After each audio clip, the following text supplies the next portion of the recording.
सच बोलना कल भी बहुत मुश्किल था, आज भी बहुत मुश्किल है, लेकिन आज के इस मुश्किल दौर में भी जो सच बोलता है वो लोगों की आंखों का तारा बन जाता है। ये बात तब साबित हुई जब इमरान प्रतापगढ़ी को नौजवानों ने अपनी पलकों पे उठाया, इमरान प्रतापगढ़ी को लोगों ने अपनी मोहब्बतों से नवाजा, इमरान प्रतापगढ़ी के पीछे नौजवानों की एक फौज खड़ी हुई और जिसने ये सबूत पेश किया कि आज के अहद में अगर कोई नौजवान उनकी उम्र के लोगों की तर्जुमानी करते हुए सच का आलम लेकर आगे बढ़ता है तो सच की तायीद करने वाले लोग उसके पीछे पीछे चलते हैं। हाँ, हमारी सूबाई हुकूमत ने सच बोलने वाले इस नौजवान को यश भारती जैसे एजाज से नवाजा है। हम उर्दू डाइस के तमाम लोग अपनी सूबाई हुकूमत के शुक्रगुजार हैं कि उन्होंने ये सबूत पेश किया है कि सच बोलना मुश्किल भले ही हो, लेकिन इतने मुश्किल दौर में भी सच बोलने वालों की तायीद करने वालों की कोई कमी नहीं है। आइए मैं आवाज दूं उस शायर को जो नौजवानों के दिलों की धड़कन तो है ही, लेकिन साथ ही साथ बुजुर्गों की आंखों का तारा भी है। लोग मुशायरों में सारी सारी रात बैठकर इमरान प्रतापगढ़ी का इंतजार करते हैं और मुशायरे इमरान प्रतापगढ़ी के खूबसूरत कलाम के साथ अपनी मंजिल तक पहुंचते हैं। आइए आपका महबूब और चहेता शायर आपके हवाले गुजारिश करता हूं जनाब इमरान प्रतापगढ़ी से कि वो तशरीफ लाएं और अपने कलाम से नवाजें। अस्सलाम वालेकुम। बहुत शुक्रिया नदीम भाई की मोहब्बत का। मैं भी बहुत देर से अपनी बारी का इंतजार कर रहा था। सुबह के 3 बज रहे हैं और आप जिस तादाद में बैठे हुए हैं इसके लिए आपको मुबारकबाद दूंगा, वरना हिंदुस्तान के तमाम मुशायरे तो ऐसे भी हुआ करते हैं जहां मुशायरे शुरू होने पर भी इतनी भीड़ नहीं हुआ करती है। तो आपको बहुत मुबारकबाद। वकार साहब का बहुत शुक्रिया, मोहम्मद अली भाई साहब का, महमूद साहब का, जिन्होंने मजबूर किया कि मैं आज इस मुशायरे का हिस्सा बनूं। मैं दिल्ली था, आने की हालत नहीं थी, लेकिन शाम 4:30 बजे कंफर्म हुआ कि नहीं आना ही आना है, तो मैं मजबूर हुआ। जो आखिरी फ्लाइट थी वो पकड़ के आया। और इस मुशायरे के लिए शुक्रिया अदा करूंगा अबू आसिम साहब लंदन है, उन्होंने वहां से फोन किया कि इमरान भाई मेरी इज्जत फंसी है, आप पहुंचिए हर कीमत पर। उनकी भी मोहब्बतों का शुक्रिया। आइए 4 मिसरों से अपनी बात की शुरुआत करता हूं। जो लोग बच गए हैं कोशिश करता हूं कि थोड़ा सा कुछ बेहतर हो सके। 4 मिसरे पढ़ता हूं। हमारे देश में एक बाबा है नदीम भाई जी, दुनिया की हर बीमारी के इलाज का दावा करने वाला इंसान आज तक अपनी फड़कती हुई आंख नहीं सही कर पाया।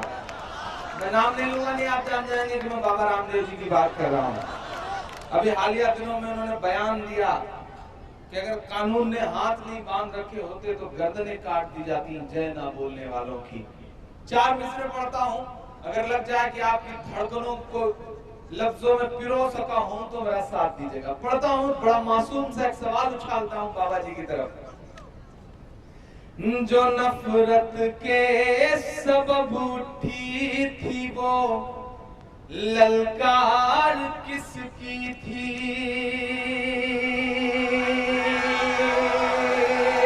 थोड़ा सा बेदार होइएगा, मुझे सुन के बताइएगा, मैं कमजोर ना पड़ूं। जो नफरत के सबब उठी थी वो ललकार किसकी थी? हमारे खून को प्यासी थी वो तलवार किसकी थी? हमारे खून को प्यासी थी वो तलवार किसकी थी? हमारी गर्दने मत काटिए, बस ये बता दीजिए। सुन के बताइएगा, अगला मिसरा जाए आपकी तालियों के साथ हरिद्वार तक। हमारी गर्दने मत काटिए, बस ये बता दीजिए। जिसे तुम पहन कर भागे थे वो सलवार किसकी थी? जिसे तुम पहन कर भागे थे वो सलवार किसकी थी? जिसे तुम पहन भागे थे वो सलवार किसकी थी। बहुत शुक्रिया, आप बेदार हो गए हैं, आपकी मोहब्बतों को सलाम करता हूँ। 4 मिसरे और पढ़ता हूँ। बहुत अच्छा सुन रहे आप, बस इधर जो लोग हैं थोड़ा सा, बहुत खूबसूरत सा मुशारा है। अल्हम्दुलिल्लाह अपने बच्चों को अपनी गोद में लेकर के लोग मुशारा सुन रहे हैं, ये बहुत बड़ी बात है किसी मुशारे के लिए। या फिर मैं ये कहूँ कि ये जो पूरी तहजीब है वो ये बताती है कि बड़े बुजुर्ग अपने बच्चों की तरबियत के लिए भी मशारों में लेके आते हैं। और एक बात ये भी साबित होती है कि भाभी जी का बड़ा दबाव भी रहा होगा कि आप ले जाके संभालो, तो मैं इस जज्बे को भी सलाम करता हूँ और 4 मिसरे पढ़ता हूँ। जिसे तुम पहन कर भागे थे वो सलवार किसकी थी। नए नए ठेकेदार निकल आए हैं जगनपुर वालों से, मरियामा के भी कुछ दोस्त आए हैं, फैजाबाद, सुल्तानपुर और तमाम अतराफ के लोग हैं। मैं 4 मिसरे पढ़ता हूँ। नए नए ठेकेदार निकल आए हैं जो ये तय करेंगे कि आपको क्या पहनना है, क्या खाना है, क्या नहीं खाना है और क्या बोलना है। लेकिन मैं उनकी आंख से आंख मिला करके आप सबकी तरफ से 4 मिसरे पढ़ता हूँ कि तुम्हारे पहले बोला है तुम्हारे बाद बोलेंगे, तुम्हारे पहले बोला है तुम्हारे बाद बोलेंगे। मैं जिस जिले में खड़ा हूँ ये शहीद अशफाकुल्लाह खान की सरजमीन है। मैं उस शख्स की शहादत को सलाम करते हुए मिसरे पढ़ता हूँ कि तुम्हारे पहले बोला है तुम्हारे बाद बोलेंगे। भगत अशफाक बन करके कभी आजाद बोलेंगे। भगत अशफाक बन करके कभी आजाद बोलेंगे। तुम्हें जय बोलना है मेरे भाई शौक से बोलो, जो मेरा ईमान कहता है वही आपका भी ईमान कहता है, मैं ये जानता हूं। तुम्हें जय बोलना है मेरे भाई शौक से बोलो, मगर हम जय नहीं बोलेंगे जिंदाबाद बोलेंगे। मगर हम जय नहीं बोलेंगे जिंदाबाद बोलेंगे। भगत अशफाक बन करके कभी आजाद बोलेंगे। बहुत शुक्रिया, बहुत अच्छा सुन रहे हैं आप। बस इसी तरह सुनते रहेंगे तो इंशाल्लाह मेरे बाल बच्चे पल जाएंगे जो भी पैदा नहीं हुए हैं। और ऐसे ही रात रात भर मुशारे हुए तो होने की कोई उम्मीद भी नहीं है।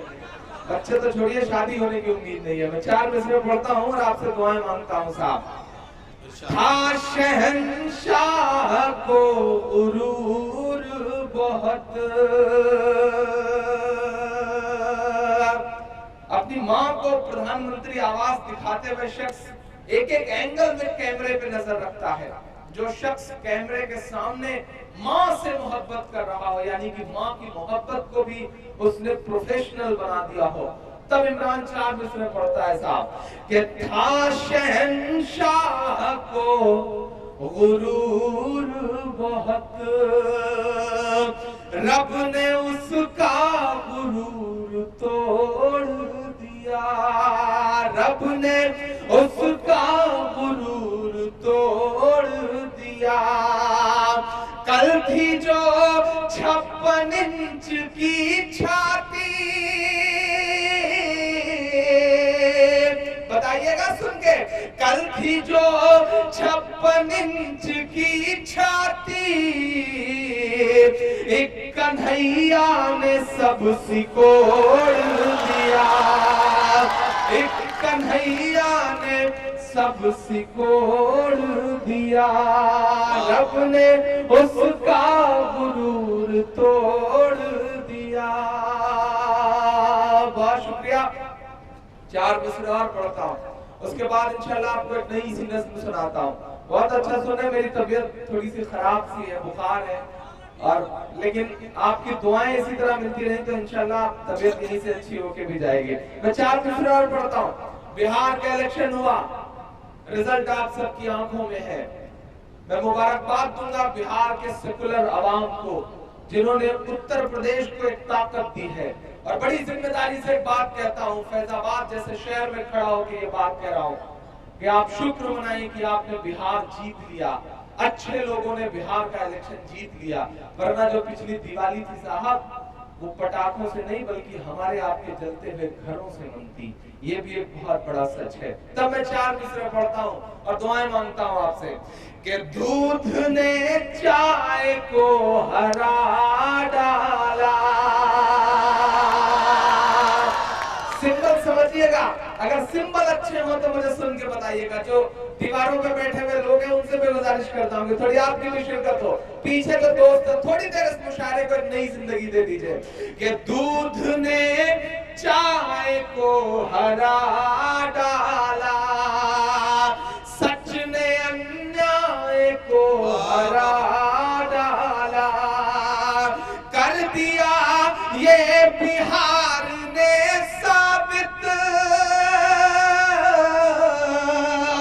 यहां से वहां तक कर दिया ये बिहार ने साबित, कर दिया ये बिहार ने साबित, भैंस ने गाय को हरा डाला, भैंस ने गाय को हरा डाला, दूध ने चाय को हरा डाला। बहुत शुक्रिया। 4 मिसरे और पढ़ता हूं। जिन बाबा जी का जिक्र हुआ अभी शुरू में, उन्होंने पिछले दिनों एक नाटक और किया था साहब। चूंकि चीन की चटाइयां बिकवानी थी, कारोबार करना था चीन के कारोबारियों के साथ, तो साहब ने एक दिन घोषित कर दिया कि योग दिवस मनाया जाएगा, एक दिन योग किया जाएगा। थोपने की कोशिशें हुई हम पर। मैं 4 मिसरे पढ़ता हूं। रमजान महज कुछ कदम दूर है हम सबसे। इमरान के ये 4 मिसरे अगर सच्चे लग जाएं तो नफरतों की बातें करने वाले लोगों तक पहुंचाइएगा मेरे इन मिसरों को। कि चढ़ते सूरज को नमस्कार न कर, जो मेरा ईमान कहता है, ये मेरे सामने जो मेरी नई पीढ़ी बैठी है, इन सब के नाम करता हूं ये मिसरे कि चढ़ते सूरज को नमस्कार न कर, रब की तस्वीर पढ़ के देख कभी, रब की तस्वीर पढ़ के देख कभी, योग का नाम भूल जाएगा, योग का नाम भूल जाएगा, बस तरावीह पढ़ के देख कभी, बस तरावीह पढ़ के देख कभी, रब की तस्वीर पढ़ के देख कभी। बहुत शुक्रिया, बहुत अच्छा सुने आप, बहुत मोहब्बतों से सुने। मेरे हिस्से में जो थोड़ा बहुत वक्त आखिर में बचा हुआ है, मैं कोशिश करता हूँ कि उसका बेहतर इस्तेमाल कर सकूं। मैं 4 मिसरे और पढ़ता हूँ। हमारे देश का प्रधानमंत्री पाकिस्तान जाता है तो नवाज शरीफ साहब की मां के पैर छूता है। अच्छा लगता है कि वह हिंदुस्तानी तहजीब दुनिया के सामने रखते हैं। वो अमेरिका जाते हैं तो फेसबुक के ऑफिस में जाकर के अपनी मां को याद करके रोते हैं, कैमरे के सामने, कैमरे के सामने अपनी मां को याद करके फेसबुक के ऑफिस में रोते हैं। तब भी अच्छा लगता है कि चलो ये हिंदुस्तानी तहजीब दुनिया के सामने रख रहे हैं। लेकिन कभी कभी मेरा मन करता है कि मैं उनसे कहूं कि आदरणीय नरेंद्र दामोदर मोदी साहब, हिंदुस्तान में माएं और भी हैं। मेरा 4 मिसरे अगर सच्चे हो तो सुन के बताना कि फजा में उड़ रहे जहरीले जुगनू क्यों नहीं दिखते। उलेमा का डेलीगेशन बुला करके साहब कहते हैं कि अगर आपको कोई खतरा, कोई परेशानी हो तो मेरे दरवाजे रात के 12 बजे आपके लिए खुले हैं। दूसरे ही दिन बिहार से गिरिराज सिंह कहते हैं कि मैंने ट्रेवल एजेंसी खोली है, ये टिकट पकड़ो और पाकिस्तान चले जाओ। साक्षी महाराज कहते हैं कि टिकट पकड़ो पाकिस्तान चले जाओ। साध्वी प्राची कहती हैं कि टिकट पकड़ो पाकिस्तान चले जाओ। तब मुझे मेरे दोस्त महशर अफरीदी का एक शेर याद आता है कि वो चाहते हैं कि हिंदुस्तान छोड़ दें हम, वो चाहते हैं कि हिंदुस्तान छोड़ दें हम, बताओ भूत के डर से मकान छोड़ दें हम। मैं ये 4 मिसरे पढ़ता हूँ, लेकिन इस तरह के जो भी एलिमेंट्स हैं साहब को नहीं दिखाई पड़ते। कैसे माना जाए कि वो हमें अपना मानते हैं। फजा में उड़ रहे जहरीले जुगनू क्यों नहीं दिखते, किसी भी हादसे के सारे पहलू क्यों नहीं दिखते, किसी भी हादसे के सारे पहलू क्यों नहीं दिखते। जो माँ को याद कर परदेश में आंसू बहाता है, जो माँ को याद कर परदेश में आंसू बहाता है, उसे अखलाक की अम्मी के आंसू क्यों नहीं दिखते, उसे अखलाक की अम्मी के आंसू क्यों नहीं दिखते। कल से 1 रुपया 23 पैसा और महंगा हुआ है पेट्रोल डीजल। मुझसे लोगों ने कहा इमरान भाई ये क्या हो रहा है, जबकि वर्ल्ड मार्केट में कच्चे तेल की कीमतें घटी हैं, साहब लगातार तेल की कीमतें क्यों बढ़ा रहे हैं। मैंने कहा साहब ये टैक्स है, नया टैक्स, विजय माल्या नाम का टैक्स है, जो 9,000 करोड़ लेकर के माल्या साहब भागे हैं, उसकी वसूली आम आदमियों से की जा रही है। जब मैं 4 मिसरे पढ़ता हूँ साहब, क्या ख्वाब दिखाए गए थे सुनहरे दिनों के। इमरान पढ़ता है ये 4 मिसरे के मोहब्बत भाईचारे के दीवाने दिन ही लौटा दो, मोहब्बत भाईचारे के दीवाने दिन ही लौटा दो। वो सस्ती दाल सब्जी के सुहाने दिन ही लौटा दो, वो सस्ती दाल सब्जी के सुहाने दिन ही लौटा दो। ये अच्छे दिन तो अंबानी अडानी को मुबारक हो, ये अच्छे दिन तो अंबानी अडानी को मुबारक हो। हमें ऐसा करो साहब पुराने दिन ही लौटा दो, हमें ऐसा करो साहब पुराने दिन ही लौटा दो। एक बिल्कुल नई सी नज़्म आपको सुनाता हूँ। एक बार जो भी लोग मौजूद हैं यहाँ पर कुर्सियों पर या जमीन पर, एक बार जोरदार ताली बजाएं। मैं एक नई सी नज़्म इंशाल्लाह आपको सुनाने की कोशिश करता हूँ। कि वाहरे देश के चौकीदार, वाहरे देश के चौकीदार, न खाऊंगा न खाने दूंगा। ये जुमला याद है आप सारे लोगों को। वाहरे देश के चौकीदार, वाहरे देश के चौकीदार, विजय माल्या नाक के नीचे से हो गया फरार। वाहरे देश के चौकीदार, वाहरे देश के चौकीदार, विजय माल्या नाक के नीचे से हो गया फरार। वाहरे देश के चौकीदार, वाहरे देश के चौकीदार। मैंने तो एक दिन ये कहा कि विजय माल्या भागा थोड़ी है। जिस एयरपोर्ट से बिना सिक्योरिटी इंचार्ज की अनुमति के कमला पसंद की पुड़िया तक नहीं निकल सकती, वहां इतना मोटा तगड़ा आसामी निकल गया साहब। ये आसान बात थोड़े है, उसे भगाया गया है। और साहब ने उसे इसलिए भगवाया है ताकि उसको ढूंढने के बहाने 30-40 देश और घूम सके मोदी साहब।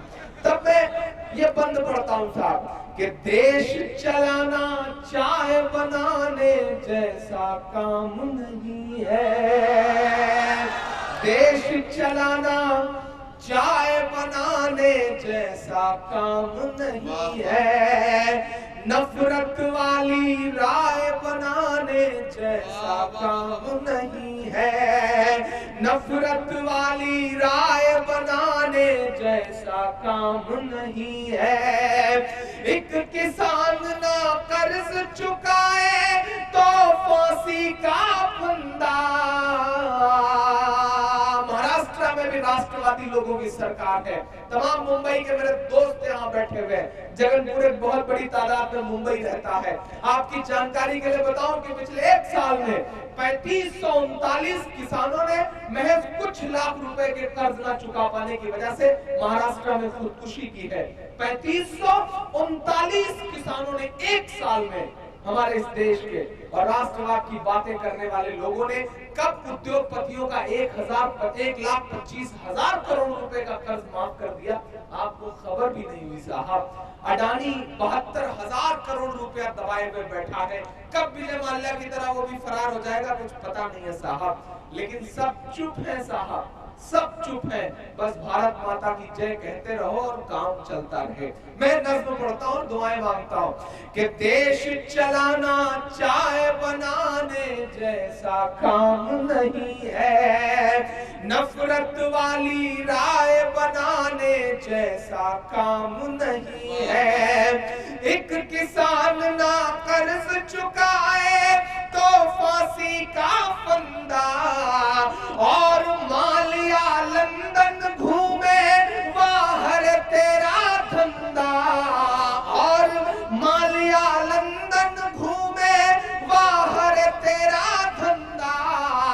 राष्ट्रभक्त सब चुप बैठे हैं, अजब दोगलापन है। बिहार में एक पत्रकार की कत्ल हो जाता है तो ये कहा जाता है कि वहां पे जंगल राज है साहब, लेकिन मध्य प्रदेश में एक साथ 5 लोगों का कत्ल हो जाता है तो वहां मंगल राज है। और गुजरात में अभी परसों वहां के एक सांसद महोदया 10 फीट नीचे नाले में गिर गई, तो वहां तो आप समझ लीजिए कि गुजरात मॉडल है। जब सांसद तक नाले में गिर जा रही है तो आप सोचिए कैसा मॉडल रहा होगा जिसके नाम पे देश ठगा गया। तब मैं ये मिसरे पढ़ता हूँ कि एक किसान ना कर्ज चुकाए तो फांसी का फंदा, और मालिया लंदन घूमे बाहर तेरा धंधा। राष्ट्रभक्त सब चुप बैठे हैं, अजब दोगलापन है।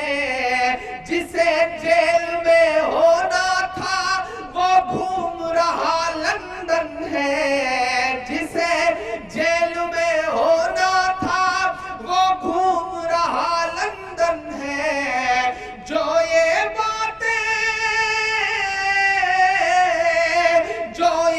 बातें कह दे वो हो जाएगा गद्दार। बाहरे देश के चौकीदार, बाहरे देश के चौकीदार। विजय माल्या नाक के नीचे से हो गया फरार, बाहरे देश के चौकीदार, बाहरे देश के चौकीदार। बहुत शुक्रिया, बहुत मोहब्बतें। मैं आऊं जाऊं, अपनी मार्केट वैल्यू चेक करूं। मुझे भी पता है कि आप सुनने के मूड में बैठे हैं और आपको भी पता है कि मैं आखिरी हूं तो कोई और ऑप्शन भी नहीं है। हालांकि जो 3:30 बजे जो लोग बच गए हैं उसमें से बहुत सारे ऐसे हैं जो दूसरे की मोटरसाइकिल पे बैठ के आए हैं। वो ये सोच रहे हैं कि जब तक वो न जाएगा मैं कैसे जाऊंगा। और कुछ हमारे साथी तो इस चक्कर में बैठे हुए हैं कि घर पे जाकर के सोती हुई शेरनी को जगाने पे खतरा भी बहुत है। पता नहीं कुंडी खुलने के बाद क्या अंजाम हो, तो बेहतर है कि रात यहीं गुजार दी जाए। हमारे पुलिस के भी पीछे को साथी खड़े हैं, मैं उनकी भी मोहब्बतों को सलाम करता हूं, उनकी मौजूदगी को सलाम करता हूं साहब। हालांकि उन बेचारों के साथ कभी कभी बड़ी दिक्कतें भी हो जाती हैं। वो पिछले दिनों मौका वारदात में एक इंस्पेक्टर साहब ने एसपी साहब को फोन किया, बोले साहब बहुत बड़ी घटना घट गई है। एसपी साहब ने क्या हुआ? बोले क्या हुआ? इंस्पेक्टर साहब ने कहा साहब एक बीवी ने अपने शौहर को गोली मार दी। बोले गोली मार दी, कत्ल कर दिया, इतनी बड़ी घटना क्यों घट गई? बोले साहब वो पोछा लगा रही थी फर्श पर और शौहर जो है वो उस फर्श पर चढ़ गया, गुस्से में आकर के उसने गोली मार दी। तो एसपी ने कहा कि आपने उसको गिरफ्तार किया नहीं, जल्दी से उस औरत को गिरफ्तार करिए। तो इंस्पेक्टर साहब ने कहा कि साहब अभी पोछा सूखा नहीं है, मेरी भी हिम्मत नहीं पड़ रही है। तो ऐसी दिक्कतें भी पुलिस वालों के साथ होती रहती हैं, लेकिन उनकी मौजूदगी को सलाम करता हूं। पुलिस के बारे में चाहे जितनी इमेज, चाहे जितनी बातें करिए आप, लेकिन जब आपकी नजर शहीद हेमंत करकरे साहब की तरफ पड़ेगी, जब आपकी नजर शहीद जियाउल हक साहब की तरफ पड़ेगी, जब आपकी नजर शहीद तंजील अहमद साहब की तरफ पड़ेगी, तब इस वर्दी के लिए अपने आप दिल में एक एहतराम आता है। मैं उन सब की मौजूदगी के लिए चाहता हूं कि एक बार पूरा पंडाल जोरदार ताली बजाए, ताकि उन्हें और ताकत मिले और कुछ और बेहतर इस समाज में हो सके। मैं एक नज़्म आपको सुनाना चाहता हूं आखिर में। यश भारती जैसा एक बड़ा पुरस्कार मेरे दामन में है महज 28-29 साल की उम्र में। मैं तो बचपन से सुनता आ रहा हूँ सदर मोहतरम के अवार्ड जो है वो दरबारों के चक्कर लगाने से मिला करते हैं या तो हुकूमतों की तारीफ करने से मिला करते हैं। पहला ऐसा इंसान हूँ जिसे अवाम का दर्द गाने की वजह से अवार्ड मिला है। मैं ये अवार्ड अपने तमाम चाहने वालों की मोहब्बतों के नाम न्यौछावर करता हूँ। आपकी मोहब्बतों ने छीना है इस अवार्ड को। मैं इस अवार्ड के बोझ को समझते हुए भी एक नज़्म आपकी अदालत में रखना चाहता हूँ। जो लोग उठ गए हैं उनसे गुजारिश है कि सलीके से निकल जाएं। अब कोई ना उठे, मुझे 5 मिनट आपकी खामोशी चाहिए, आपका मन चाहिए। मैं एक नज़्म पढ़ता हूँ जिम्मेदारी भरी। मेरे सामने जो दोस्त बैठे हैं तमाम शायरात के वक्त इन्होंने बड़ी दुआएं दी, बड़ी दाद दी। कुछ बुजुर्गों ने भी शायरात को बहुत दाद दी, चांदनी शबनम वगैरह पढ़ रही थी तो कुछ बुजुर्गों ने अपने चश्मे उतार के कई बार साफ किए। उससे पता चला कि जगनपुर में अभी भी जोश बचा हुआ है, अल्लाह इसे सलामत रखे। वो मैं आ रहा था साहब तो 3 बुजुर्ग उधर खड़े थे, आपके जगनपुर के वकार भाई। क्या अल्लाह ने क्या समझदारी दी है इस शहर को साहब। 3 बुजुर्ग माशाल्लाह दाढ़ी टोपी खड़े थे, बड़ी खूबसूरत सी मोहतरमा सामने से गुजरी तो एक बुजुर्ग ने उन्हें बहुत गौर से देख के कहा सुभान अल्लाह। दूसरे बुजुर्ग ने और गौर से देख के कहा माशाअल्लाह। तीसरे बुजुर्ग की बात पर आपकी तालियां बजे। तीसरे बुजुर्ग ने कुछ ज्यादा ही गौर से देख के कहा इंशाअल्लाह। तो ये शहर साहब बड़ा जबरदस्त है और इस शहर में बड़ी खूबी है। मैं शहर को सलाम करता हूँ और मोहम्मद भाई साहब जो हैं वो बहुत कमाल के आदमी हैं। इन्हें 5 रुपए में 50 रुपए का काम लेने का हुनर आता है। इन्हें पता है कि कौन से शायर की कौन सी नस दबवाई जाए तो वो बहुत कम पेमेंट में आ जाएगा। मैं इनके इस जज्बे को भी सलाम करूंगा। अल्हम्दुलिल्लाह बिजनेसमैन आदमी है। बंदे ने अपनी मोहब्बत के साथ साथ लंदन से फोन कराया। अबू आसिम साहब ने लंदन से फोन करके आज मुझे कहा कि आप पहुंचिए और आपको पहुंचना पड़ेगा। मैं इस जज्बे को सलाम करूंगा कि आपकी पहुंच अल्हम्दुलिल्लाह लंदन तक है। इससे पता चलता है कि आपके भी रिश्ते विजय माल्या साहब से हैं। मैं सलाम करूंगा। एक नज़्म आपको सुनाता हूँ, ये तो मस्ती की बातें थी। ये शहर बहुत प्यारा शहर है। इस शहर के सामने, मेरी आंखों के सामने जो लोग बैठे हैं इनसे गुजारिश है कि थोड़ा सा आप दाद वाद देंगे तो अच्छा रहेगा, क्योंकि आपकी तालियां, आपकी दाद हमारे लिए वैसे ही है जैसे अमर सिंह के लिए जया प्रदा। तो थोड़ा सा ठीक ठाक ढंग से आप दाद देंगे तो इंशाल्लाह अच्छा रहेगा। हालांकि आप जल्दी कुछ खर्च नहीं करना चाहते, आप इंटरटेनमेंट भी लेना चाहते हैं लेकिन खर्च नहीं करना चाहते हो। पिछले दिनों फैजाबाद का एक आदमी मेरे प्रतापगढ़ का और एक इलाहाबाद का 3 सफर कर रहे थे। आपस में बहस छिड़ गई कि आप पैसे खर्च करते हैं इंटरटेनमेंट के लिए या नहीं। हम मस्ती में जीते हैं, हम जिंदगी को जीते हैं। प्रतापगढ़ वाले से कहा गया बेटा तुम साबित करो। मेरा शहर है साहब, वहां भी मस्ती के लोग हैं। उसने 500 की नोट निकाली, उसे मोड़ करके सिगरेट बनाया, जला के पीने लगा। बोला देखो हम लम्हा भर में 500 रुपए की सिगरेट पी जाते हैं। दोनों पलट के इलाहाबाद वाले की तरफ देखने लगे। बोले बेटा तुम साबित करो।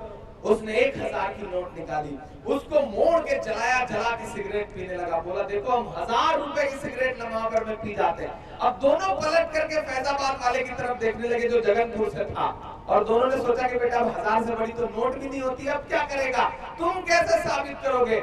लेकिन साहब ये जगनपुर है। उस शख्स ने लम्हा भर सोचा, फिर अपनी ब्रीफकेस खोली, चेकबुक निकाली, उसमें भरा 5 लाख, उसको मोड़ के चला के सिगरेट पीने लगा। साहब ये खूबी पाई जाती है आपके शहर में। तो आपकी मोहब्बतों को सलाम, लेकिन एक बार संजीदगी के साथ आपका मन मांगता हूँ और एक बहुत जिम्मेदारी भरी नज़्म पढ़ता हूँ। इमरान प्रतापगढ़ी यहाँ खड़ा है तो उसकी आंखों में 19-20 साल की एक मासूम सी बेटी है और उस बेटी के दामन में उसके अब्बू के खून के छींटे हैं। उसका दामन लहू से तरबतर है। वो अब्बू जिन्हें पत्थरों से पूंछ पूंछ के मारा गया था एक अफवाह पर, और अफवाह जो थी वो सब जानते हैं आप सारे लोग। वो बेटी साजिदा मीडिया के सामने आकर के कहती है कि मुझे इस देश से बस एक बात पूछनी है कि अगर मेरे फ्रिज में गौ का मांस न हुआ तो क्या मेरा बाप लौटा सकोगे? मैं उस बेटी की इस बात को एक नज्म में पिरोता हूं। अभी फोरेंसिक रिपोर्ट आ चुकी है कि उस फ्रिज में बकरे का गोश्त था। मेरे बड़े बुजुर्ग शायरों ने कहा कि अब तो अवार्ड मिल गया है, अब तो जुबान खामोश हो जाएगी इमरान की। लेकिन अगर आपको लगे कि वही इमरान आपकी आंखों के सामने है तो मेरी हिम्मत और मेरे तेवर के लिए मेरा साथ दीजिएगा। क्या वो गांधी के इस देश से कह रही है, वो नफरत के परिवेश से कह रही है। हमारे मुख्यमंत्री बहुत अच्छे हैं, नौजवान हैं, आवाम का दर्द समझते हैं, लोगों के दुख में शामिल होते हैं, मुआवजे बहुत बांटते हैं। लेकिन मैं तो चीख चीख करके उनसे कहता हूं कि अखिलेश जी, हमारी कौम को मुआवजे नहीं चाहिए। हम तो आपसे बस इतनी गुजारिश करते हैं कि सूबे में ऐसे हालात पैदा कर दीजिए कि मुआवजे बांटने की नौबत ना आए। हम बस उस दिन का इंतजार कर रहे हैं।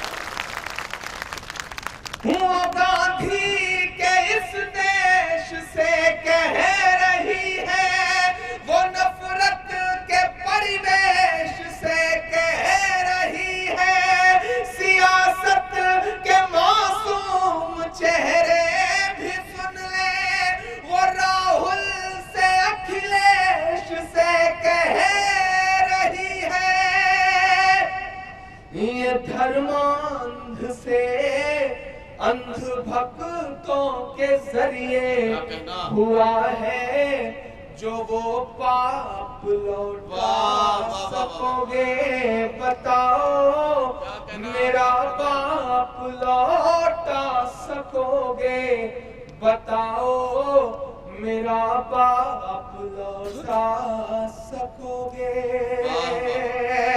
आखिरी बंद पढ़ता हूं, और जो लोग इतनी रात पूरी रात मुशायरे के नाम उन्होंने किए, उनसे गुजारिश करता हूं कि आखिरी बंद के बाद मेरा दामन दुआओं से भर के भेजेंगे। ये वो जगनपुर है जिसने इमरान को बहुत दुआएं दी है। मैं मुसलसल मेरा ख्याल है 4 साल से इस मुशायरे का हिस्सा रहा हूं, हर साल आना पड़ता है। आखिरी लम्हों में आप आवाज देते हैं और पहुंचता हूं। मैं आखिरी बंद पढ़ता हूं इसमें कि हवाओं की सरगोशियां कह रही हैं, क्या करना? ये सच की फरामोशियां कह रही हैं। जिस दिन का मसला है उसके 2 दिन बाद जामिया यूनिवर्सिटी में दिल्ली में मुशायरा था। केजरीवाल साहब मेहमान खुसूसी थे। मैं माइक पर आया तो मेरे शायर दोस्तों ने कहा, इमरान यहाँ सोच समझ कर पढ़ना, यहाँ से आवाज उनके कान तक जाती है। मैंने कहा यही तो मैं चाहता हूँ कि मेरी आवाज उनके कान तक जाए। मैं आखिरी बंद पढ़ता हूँ साहब। छींक आने तक पे ट्वीट करने वाला इंसान, छींक आने तक पे ट्वीट करता है वो आदमी। आशा भोसले के बेटे के बर्थडे की मुबारकबाद देने के लिए ट्वीट करता है आदमी। न्यूजीलैंड के क्रिकेट खिलाड़ी की मौत हो जाती है तो दिन में 2 बार ट्वीट करता है वो आदमी। अफगानिस्तान के राष्ट्रपति को जन्मदिन की मुबारकबाद ट्विटर पे 72 दिन पहले देने वाला आदमी और सोशल मीडिया पे मजाक बनवाने वाला आदमी दिल्ली से महज 38 किलोमीटर दूर दादरी में लाश नहीं देखता, खून नहीं देखता, आंसू नहीं देखता। क्यों है ये चुप्पी? मैं इस चुप्पी के मायने बताता हूं साहब। कि हवाओं की सरगोशियां कह रही है, ये सच की फरामोशियां कह रही है। थे उस कत्ल में जैसे खुद भी वो शामिल। मेरी हिम्मत बढ़ाना इन मिसरों पे, मुझे पूरी दुनिया में पढ़ने हैं ये मिसरे। थे इस कत्ल में जैसे खुद भी वो शामिल, थे इस कत्ल में जैसे खुद भी वो शामिल। ये मोदी की खामोशियां कह रही है। लगा है जो भारत के दामन पे धब्बा, लगा है जो भारत के दामन पे थप्पा, ये है एक अभिशाप, लौटा सकोगे बताओ मेरा बाप, लौटा सकोगे। जनाब इमरान प्रतापगढ़ी के कलाम के साथ ये सफर मुकम्मल होता है। मैं जी क्या कहना चाहते हैं? इमरान भाई को और सुनना है तो अब सुनना है तो फिर ऐसे थोड़ी सुना जाता है। तालियों की गूंज में आवाज दीजिए इमरान प्रतापगढ़ी को, तब मैं उनसे गुजारिश करूंगा कि वो कम से कम एक नज्म और पढ़ते हैं। जनाब इमरान आप बैठे नहीं, आप बस करीब आ जाए, खड़े रहें, खड़े होकर के सुने नए तरीके से। जो कुर्सियों पर बैठे हैं उन्हें बैठे रहने दीजिए, जो लोग बीच में, हाँ जेन्यू पढ़ देता हूँ इंशाल्लाह। एक नस्ल की और फरमाइश है, मैं इंशाल्लाह वो भी सुना देता हूँ। आप आगे आ जाए, जो दोस्त उधर खड़े हैं थोड़ा सा करीब आ जाए, खड़े होके सुन लें। अब इससे ज्यादा आपके साथ ज्यादती की भी नहीं जा सकती। आप रात के 8:30 बजे से सुबह के 3:30 पौने 4 बजे तक बैठे हुए हैं।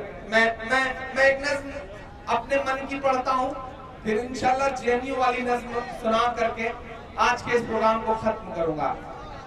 मैं 4 मिसरे पहले उस नज्म से पढ़ता हूँ और उसके बाद इंशाल्लाह वो नज्म सुनाता हूँ। जो अफरा तफरी का माहौल है, थोड़ा सा आप आगे आ जाए, आप आगे आ जाए। जो उधर दोस्त खड़े हैं उनसे गुजारिश करता हूँ, पढ़ता हूँ 4 मिसरे साहब। जी जी जी, मैं बाद में सेल्फी भी, हाथ मिलाना भी, गले मिलना भी सब करेंगे इंशाल्लाह। सबके दिलों की जान बनाया है आपने, क्यों इमरान हर साल मजबूर हो जाता है, क्यों एक हुक्म होता है और इमरान जगनपुर की तरफ हाजिर हो जाता है। आपकी मोहब्बतें, आपकी दुआएं हैं साहब। मैं पढ़ता हूँ।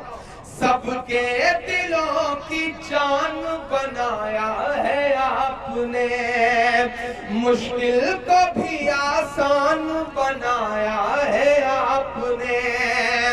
कैसे अदा करूंगा मोहब्बत का कर्ज मैं, कैसे अदा करूंगा मोहब्बत का कर्ज मैं।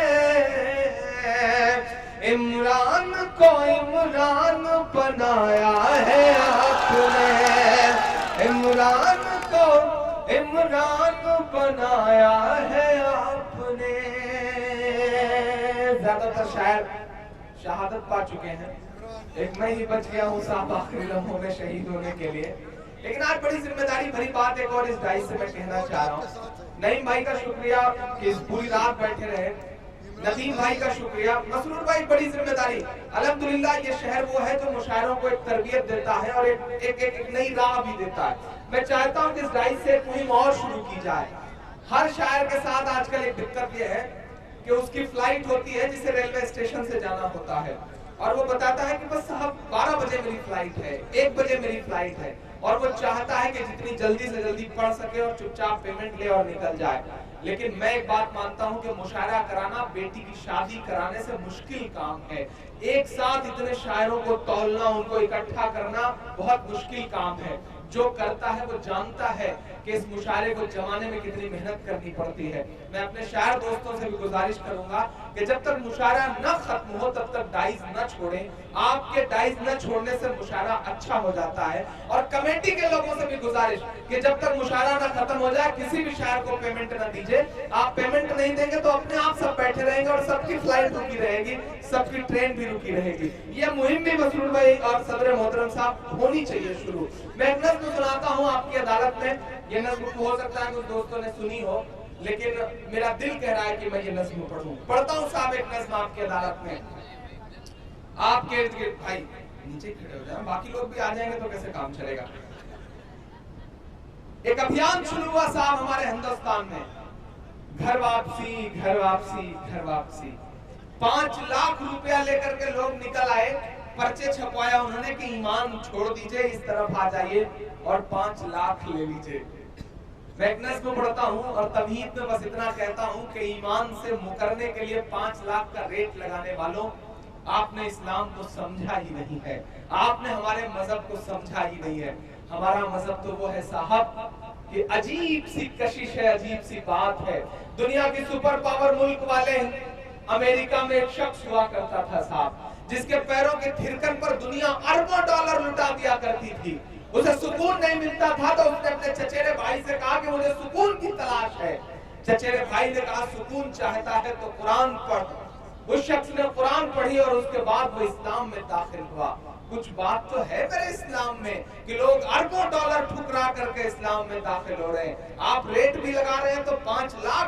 कुछ बात तो है मेरे इस्लाम में कि जिस शख्स के मुक्के से दुनिया कांपती थी वो शख्स मोहम्मद अली हो जाता है इस्लाम में दाखिल होकर के। कुछ बात तो है मेरे इस्लाम में साहब कि जिस ब्रायन लारा के बल्ले से निकले हुए पूरी दुनिया की आंखें चुदिया देते थे, वो अपना सारा ग्लैमर एक किनारे रख करके इस्लाम कबूल कर लेता है। कुछ बात तो है मेरे इस्लाम में कि जिस माइक टायसन के मुक्के से दुनिया खौफ खाती थी वो पिछले दिनों काबे का तवाफ करता हुआ नजर आता है। कुछ बात तो है मेरे इस्लाम में कि यूसुफ योहाना मोहम्मद यूसुफ हो जाता है। कुछ बात तो है मेरे इस्लाम में कि सुनीता विलियम्स जब अंतरिक्ष जाती है तो उन्हें सिर्फ 2 जगह रोशनी दिखाई पड़ती है और वो 2 जगह हैं मक्का और मदीना। कुछ बात तो है मेरे इस्लाम में। और आप रेट भी लगा रहे हैं तो 5 लाख, 5 लाख ले लीजिए, घर वापस आ जाइए। मैं नज़्म पढ़ता हूँ और आपसे दुआएं मांगता हूँ। मेरा ईमान, मेरा तेवर, मेरी खुददारी, मेरा ज़मीर बोलता है इमरान की इस नज़्म में। जितने लोग बचे हैं आज एक नए तरीके से आप सुन रहे हैं, बस आपकी दुआएं मिलेंगी तो ये मुशायरा इंशाअल्लाह बहुत तारीफी हो जाएगा। पढ़ता हूँ साहब। कह रहा हूँ मैं ये नाप कर तोल कर, कह रहा हूँ मैं ये नाप कर तोल कर, अपने ईमान की आवाज पर बोल कर, अपने ईमान की आवाज पर बोल कर, ख्वाब घर वापसी का जो बुनते हैं वो, ख्वाब घर वापसी का जो बुनते हैं वो, मेरी धड़कन सुने कान को खोल कर, हम मोहम्मद के इस्लाम की शान पर।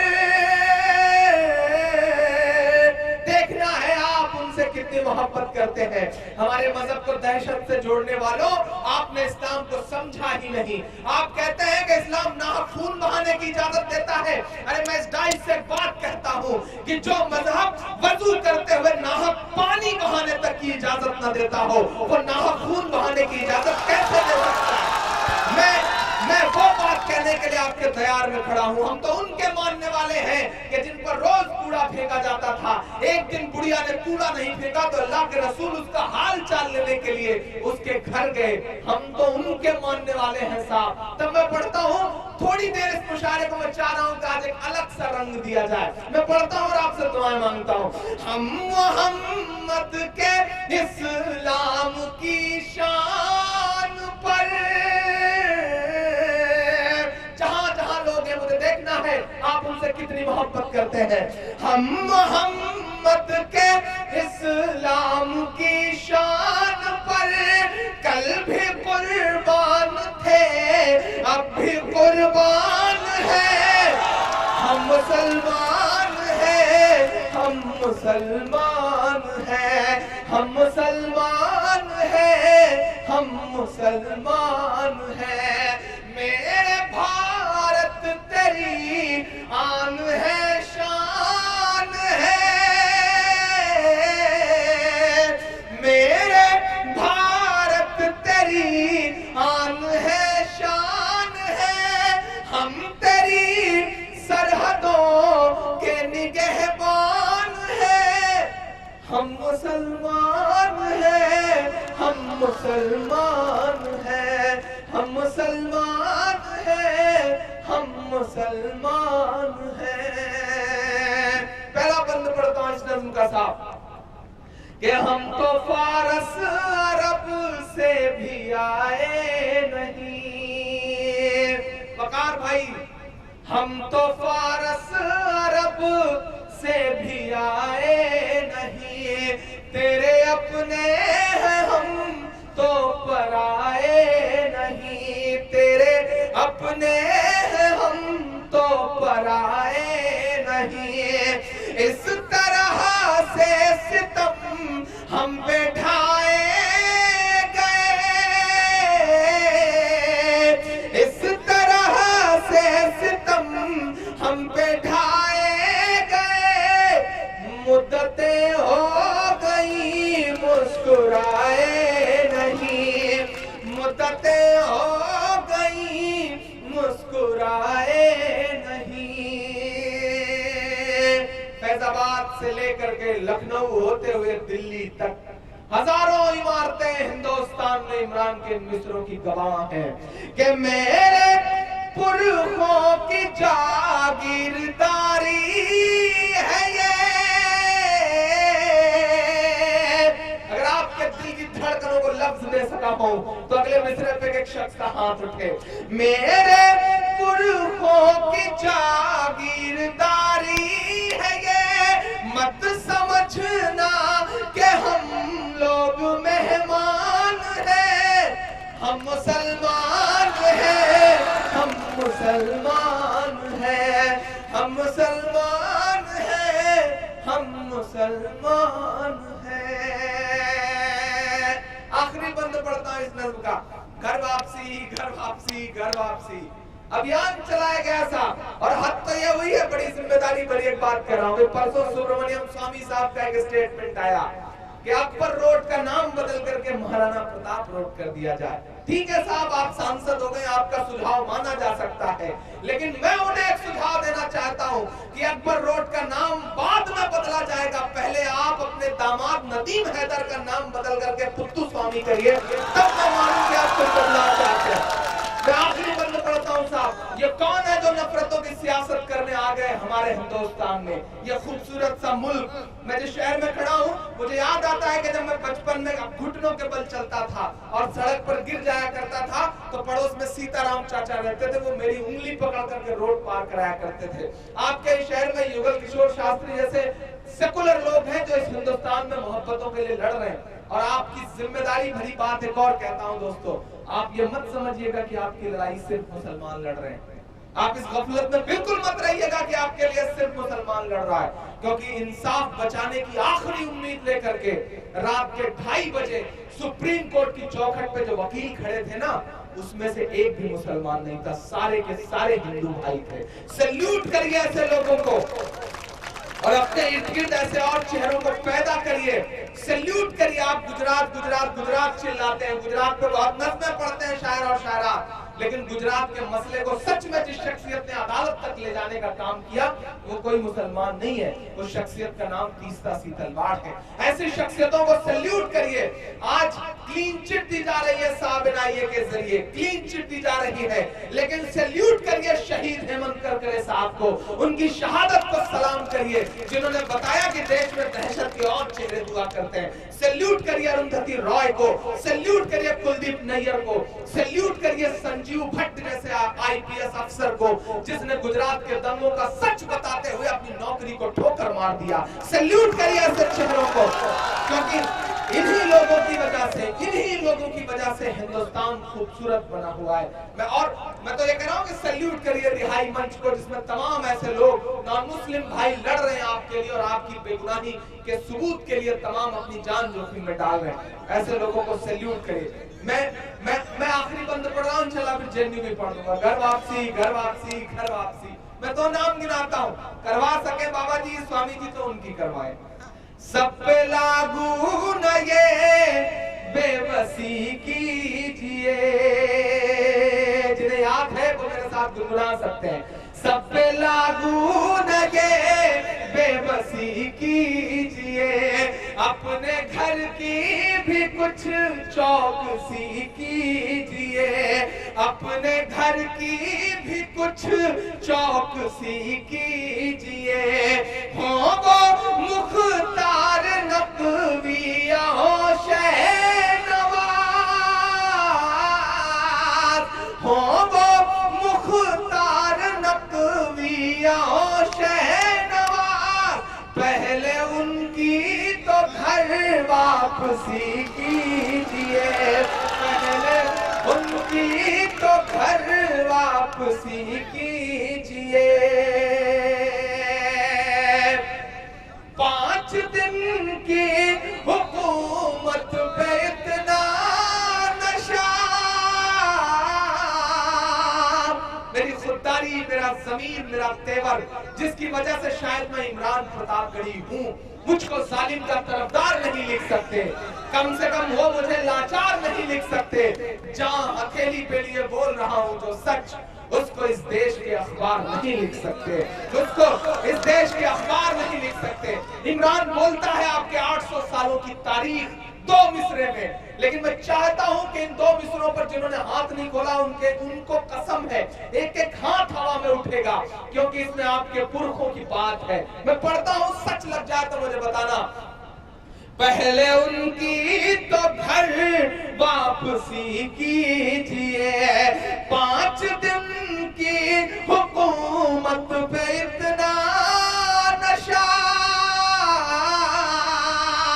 5 दिन की हुकूमत पे इतना नशा। हम तो वो हैं जो सदियों से सुल्तान हैं, हम मुसलमान हैं, हम मुसलमान हैं, हम मुसलमान हैं, हम मुसलमान हैं। मेरे भारत तेरी आन है, शान है। आजादी के बाद लड़ते लड़ते शहीद होने वाले पहले शहीद ब्रिगेडियर उस्मान से लेकर के अभी हालिया दिनों में सियाचिन में बर्फ की चादर ओढ़ करके सोए हुए शहीद मुश्ताक अहमद तक इमरान के ये मिसरे लागू होते हैं। मेरे भारत तेरी आन है, शान है, हम तेरी सरहदों के निगहबान हैं, हम मुसलमान हैं, हम मुसलमान हैं, हम मुसलमान हैं। बहुत शुक्रिया। का मुखड़ा पढ़ता हूं। तू बेटी है तो रहमत है। औरतें हमारी जिंदगियों में अलग अलग रूप रंग में हमारे सामने अल्लाह ने उन्हें उतारा है। मैं पढ़ता हूं साहब। तू बेटी है तो रहमत है, तू बहना है तो शफकत है, तू बीवी है तो चाहत है, तू माँ है तो फिर जन्नत है। तू बेटी है तो रहमत है, तू बहना है तो शफकत है, तू बीवी है तो चाहत है, तू माँ है तो फिर जन्नत है। तेरे कातिल को चौराहे पर सरेआम सजा दे सकता है। अब बताइएगा सुन के, तेरे कातिल को चौराहे पर सरेआम सजा दे सकता है। इन बलात्कारियों को केवल इस्लाम सजा दे सकता है, इस्लाम सजा दे सकता है, इस्लाम सजा दे सकता है। के आजाद था आजाद है। कन्हैया का मसला आप सबके सामने है। मैंने तो 4 मिसरे कहे कि मोहब्बत तेरी कश्ती का खेवैया मार डालेगा, मोहब्बत तेरी कश्ती का खेवैया मार डालेगा, ये आजादी के नारों का गवैया मार डालेगा। हमारे मुल्क की गद्दी पे ये जो कंस बैठे हैं, इन्हें तय है कि कलयुग का कन्हैया मार डालेगा। वो बहुत क्रिटिकल घड़ी थी, बहुत मुश्किल भरा लम्हा था। कोई जेएनयू के साथ खड़ा होने को तैयार नहीं था, जेएनयू को बर्बाद करने की साजिशें चल रही थी। लेकिन मुझे लगा कि मेरी जिम्मेदारी बनती है कि मैं जेएनयू जाऊं। मैं एड ब्लॉक पे गया, वहां खड़ा हुआ, मैंने कहा मैं खड़ा हूं उमर खालिद के साथ, मैं खड़ा हूं कन्हैया के साथ। मैं खड़ा हूं अनिर्बान के साथ, रामा नागा के साथ। मैं आपकी नुमाइंदगी करते हुए गया था अपनी जिम्मेदारी समझते, खुद को जोखिम में डाल करके, लेकिन मैंने कहा नहीं, आज नहीं खड़े होंगे तो कब खड़े होंगे। जो कहते हैं इस आंधी में पर ना तोला जाएगा, जो इस बात पे खुश है हमसे लब ना खोला जाएगा, उनसे कहो हम तूफानों से डरने वाले लोग नहीं, कातिल को मरते दम तक कातिल ही बोला जाएगा, कातिल को मरते दम तक कातिल ही बोला जाएगा। छीनना चाहते हैं वो आजादी, बोलने की आजादी, पहनने की आजादी, खाने की आजादी, लेकिन आजाद था आजाद है, आजाद रहेगा। पहुंचाना दिल्ली तक मेरे ये मिसरे, आजाद था आजाद है, आजाद रहेगा। जेएनयू तो आबाद है, आबाद रहेगा। आजाद था आजाद है, इसमें एक मिसरा और जोड़ रहा हूं, आजाद था आजाद है, आजाद रहेगा। एएमयू तो आबाद है, आबाद रहेगा। आजाद था आजाद है। बंद पढ़ता हूं, आप तसव्वुर करें कि इमरान क्या लम्हा था जब मैं आई ब्लॉक पर खड़ा होकर दिल्ली में ये बोल रहा था कि पोरस को बता दे, ये सिकंदर को बता दे, पोरस को बता दे, ये सिकंदर को बता दे। कतरा है मगर फिर भी समंदर को बता दे, कतरा है मगर फिर भी समंदर को बता दे। हम जुल्म के आगे न झुके हैं न झुकेंगे, हम जुल्म के आगे न झुके हैं न झुकेंगे। ये बात चलो वक्त के हिटलर को बता दे कि पहले भी रहा,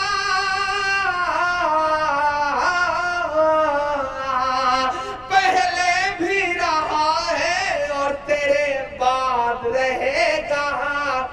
जेएनयू तो आबाद है, आबाद रहेगा।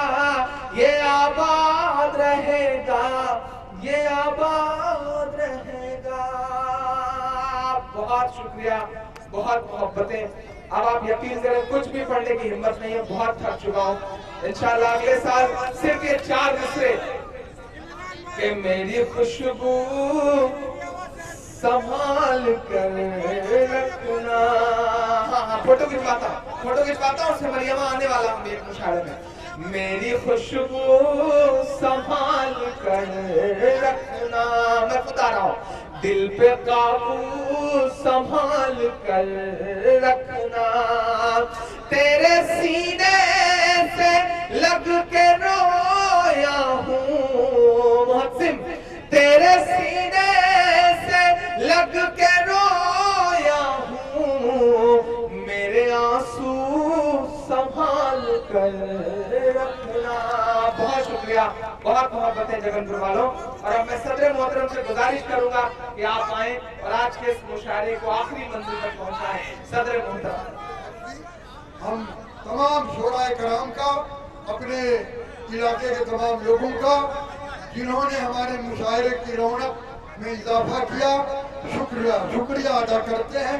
और इस उम्मीद के साथ कि हम जब आपको फिर अगले साल इंशाअल्लाह जिंदगी कायम रही मदऊ करेंगे तो आप तशरीफ लाएंगे। बहुत बहुत शुक्रिया।